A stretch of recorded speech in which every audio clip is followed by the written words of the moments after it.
Guys आपलं Indian culture खूप मस्त आहे, फक्त आपण लोक बघत नाही. बघा ना किती मस्त लेणी आहेत, म्हणजे यामध्ये कोरीव जे आहे ना ते तुम्ही बघून दंग व्हाल. बघा खूप मस्त, म्हणजे खूप मस्त आहे गायज. तर नमस्कार मित्रांनो, स्वागत आहे माझ्या यूट्यूब चॅनलला.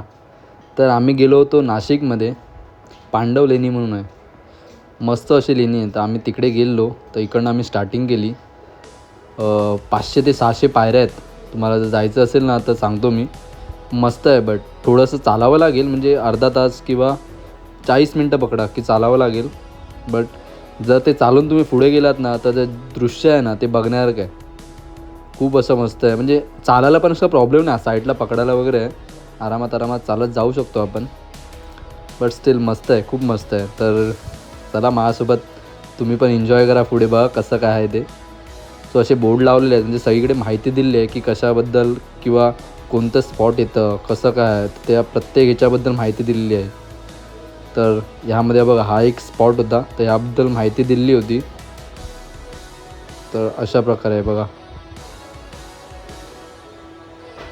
व्ह्यू बघा गाईज, व्ह्यू. आणि आम्ही गेलो तिथे, तर तिथे फॉरेनर्स वगैरे पण आलेले, म्हणजे त्या लोकांना आपल्या जे जुन्या काळातल्या ह्या होत्या ना गोष्टी, त्या जाणून घ्यायला खूप आवडतं त्या लोकांना. आणि आपले लोक काही जात नाही. सो व्हिडिओ बघा, जर तुम्ही जरी नाही गेला असेल तरी तुम्हाला समजेल की लेणी कशा प्रकारच्या आहेत व इथे काय काय आहे ते. हे बघा, हे फॉरेनर्स थांबलेले, अमितदा चालू होता त्यात. इथे तिकीट आहे, हे बघा अशा प्रकारे. इकडनं पहिली तिकीट काढावी लागते. कॅश दिलात तर 25 रुपये, ऑनलाईन केलात तर 20 रुपये. आणि फॉरेनरसाठी 300 रुपीज आहेत कॅश, आणि ऑनलाईन केल्याने तर 250 रुपीज. सो आम्ही गेलो, एंटर केलं वरती. बघा असा प्रकारे व्ह्यू आहे. नक्षीकाम आहे ना जी लेण्यांमध्ये, ते खूप चांगली आहे, खूप चांगली, म्हणजे खूप चांगली. सो बघाच पुढे व्हिडिओमध्ये, आवडेलच तुम्हाला व्हिडिओ, खूप मस्त असं आहे. आणि इथे एंटर करताना म्हणजे शूज किंवा चप्पल काढून जायचे होते, बिकॉज तिकडे लिहिलेलं होतं कृपया चप्पल वगैरे आतमध्ये काढून जावा.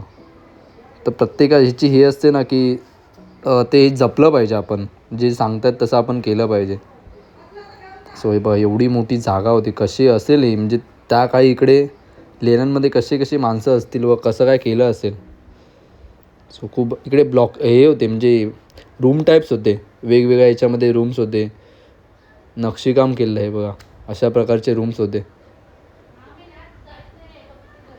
पार्ट पाडलेले म्हणजे वेगवेगळे रूमसाठी. सो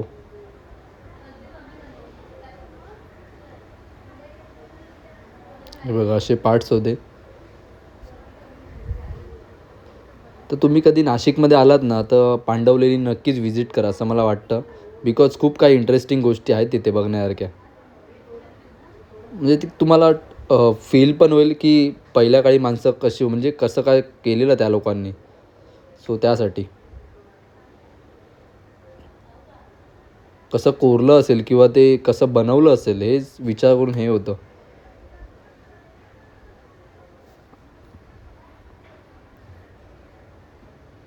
हे बघा, इथून पायऱ्या होत्या आतमध्ये जाण्यासाठी, आणि गुफा टाईप बनवलं, म्हणजे छोट्या गुफा होत्या.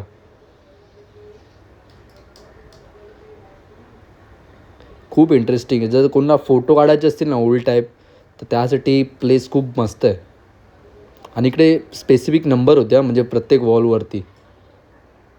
सो ते देखील आहे, ते बघा, हा 12 नंबर, हा 13, असे वेगवेगळे नंबर होते. जसे जसे तुम्ही पुढे जाल ना तसे असे ते नंबर काउंट वाढत जातील. इथे आम्हाला एक विहीर टाईप दिसलेली, म्हणजे पाण्याचं कसं स्त्रोय असतं तसं दिसलेलं आहे बघा. जाळीच्या खाली होतं आय थिंक, इकडनं दिसणार नाही. सो तुम्हाला फोडून दाखवतो मी. हे बघा, इकडे पाणी होतं,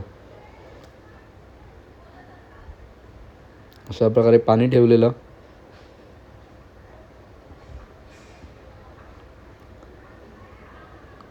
काही शब्दच नाहीत होते, म्हणजे एवढं सुंदर दिसत होतं ना ते डोळ्यासमोर की काही बोलूच शकत नव्हतो. इकडचा रस्ता बंद केला, मला वरती जायचं होतं बट ते बंद करून ठेवलं, तर काही असेल त्यामध्ये, बट आयडिया नाही.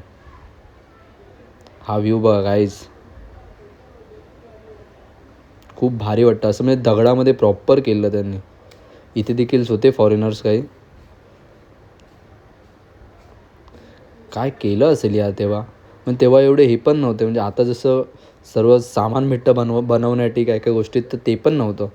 बट तरी लोकांनी स्टील केलेलं आणि खूप चांगलं केलेलं. इकडनं मी गेलो स्टेप चढून चढून चढून. ह्यानंतरचं नजारे होते ना, ते नेक्स्ट लेवल होते, नेक्स्ट लेवल. म्हणजे खूप डिफरंट.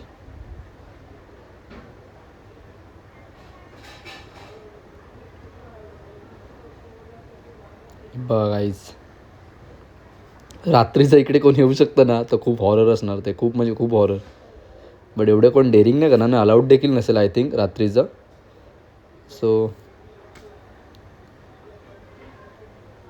बट कमेंट करा मला की कसं वाटतं आहे तुम्हाला देखील. बघण्यासाठी म्हणजे असं उत्सुकता आली पाहिजे की खूप मस्त आहे. जुन्या काळी प्राचीन काळीन जे आपल्याला लेण्या वगैरे होतं ना, तर खूप भारी आहेत. आणि इथं पांडवकालीन लेणी आहे. आणि इथं जर तुम्हाला जायचं असेल ना, तर मी सजेस्ट करीन मॉर्निंगला किंवा इव्हिनिंगलाच जावा. कारण का दुपारी ना खूप ऊन असणार आणि ते चालायला वगैरे तुम्हाला प्रॉब्लेम होईल म्हणून. बट मोस्ट ऑफ द मॉर्निंगला गेलं तर चांगलं आहे. सो हा पण व्ह्यू बघा गाईज, काय वाटतो आहे. पण ह्या लोकांनी पण नाशिकवाल्यांना खूप सांभाळून ठेवलं या गोष्टी. इकडे लक्ष वगैरे दिलं आहे प्रॉपर, सर्व नीट केलेलं आहे. इथे अजून एक पाण्याचा स्रोत होता, म्हणजे ते साठवून ठेवलेलं पाणी असतं ना, तर त्या टाईपमध्ये होतं. आणि ह्या खालून बघा गाईज, कशी त्या लोकांनी गुफा केली असेल प्रॉपर. हे बघा, असं वाटत होतं ना की आपण स्वप्न बघतो ना, त्या टाईपमध्ये होतं. बट खूप मस्त केलं. काय केलं आहे यार, काय केलं आहे. बघा ना, प्रत्येक भिंतीवर कोरीव काम आहे, प्रत्येक भिंतीवर. आणि असं पण नाही, प्रॉपर केलेलं आहे. थोडंफार असं हे वगैरे पण नाही. कसं केलं असेल ना हेच समजत नाही, बट खूप खूप भारी. आणि याची हाईट पण जास्त नव्हती, म्हणजे मी थोडा टच होईन एवढीच होती हाईट.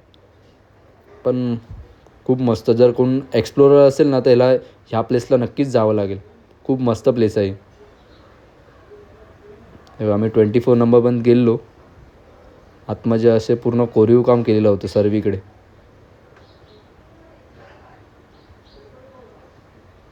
अशा प्रकारे खूप मस्त वाटतं. म्हणजे आपण काहीतरी बघतोय किंवा अनुभवतोय असं वाटतं एकदम. सो तुम्ही नाशिकला गेलात तर नक्कीच व्हिजिट करा पांडवलेणी. सो गाईज, आपलं इंडियन कल्चर खूप मस्त आहे, फक्त आपण लोक बघत नाही. बघा ना किती मस्त लेणी आहेत. म्हणजे यामध्ये कोरीव काम जे आहे ना, ते तुम्ही बघून दंग व्हाल. बघा, खूप मस्त, म्हणजे खूप मस्त आहे गाईज. एकदा नक्की व्हिजिट करा तुम्ही पण पांडवलेणी, नाशिक. आणि गाईज, व्हिडिओज तुम्हाला आवडली असेल तर लाईक, शेअर आणि सबस्क्राईब करा. व तुमच्या कोण मित्र वगैरे फॅमिली वगैरे असेल तर त्यांना देखील सांगा सबस्क्राईब करायला. सो धन्यवाद. नवीन व्हिडिओ असाच मी टाकत राहीन.